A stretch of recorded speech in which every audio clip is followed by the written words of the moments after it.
নবীর প্রশংসা একটু শুনে যাও না। আল্লামা আনসারী রহমাতুল্লাহ আলাইহির জবানে কত সুন্দর করে বলছেন, একটু শুনে যান, ভালো লাগবে আশা করছি।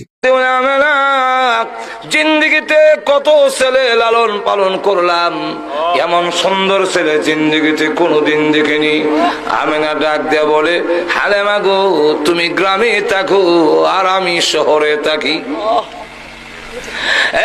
হালেমা, আমি কসম করে বলি, আমার জন্মের পরে আমার ছেলের চাইতে সুন্দর কোন ছেলে জিন্দেগিতে দেখি নাই।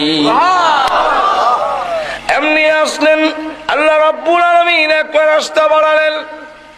উনি এসে ডাক দিলে, আমার মা হতে পারো, ছেলে সম্পর্কে এখনো তোমার অনুমান হয় নাই, আন্দাজ করে কইও না।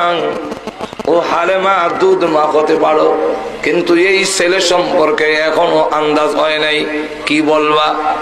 ও আমেনা, ও হালেমা, কয়টা রাষ্ট্র সফর করেছ? মক্কা আর তাইফ ছাড়া, মক্কা আর ইয়াসরিব ছাড়া আর কোন রাষ্ট্র গিয়েছো কি না? আর কোন রাষ্ট্রে যাই নাই। তাইলে মাত্র 2টা রাষ্ট্র গিয়া কি বলবা আর কি দেখেছো? আমেনা, হালেমা, বয়স কত হবে? 30-35-এর ঊর্ধ্বে কারো বয়স হবে না। বলে না, এর চাইতে বেশি বয়স না। তাহলে এই বয়সে কি দেখেছো আর কি বলবে? ও আমেনা, হালেমা, জেনে রাখো, আমি এমন এক ব্যক্তি, আমার জন্ম হয়েছে আজ থেকে লক্ষ লক্ষ বছর আগে। আমি প্রতি মিনিটে তামাম দুনিয়া একবার চক্কর দিতে পারি।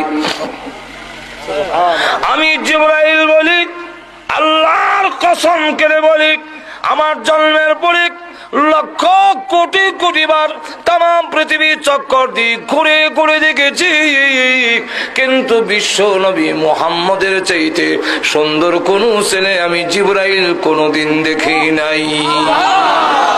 সত্যি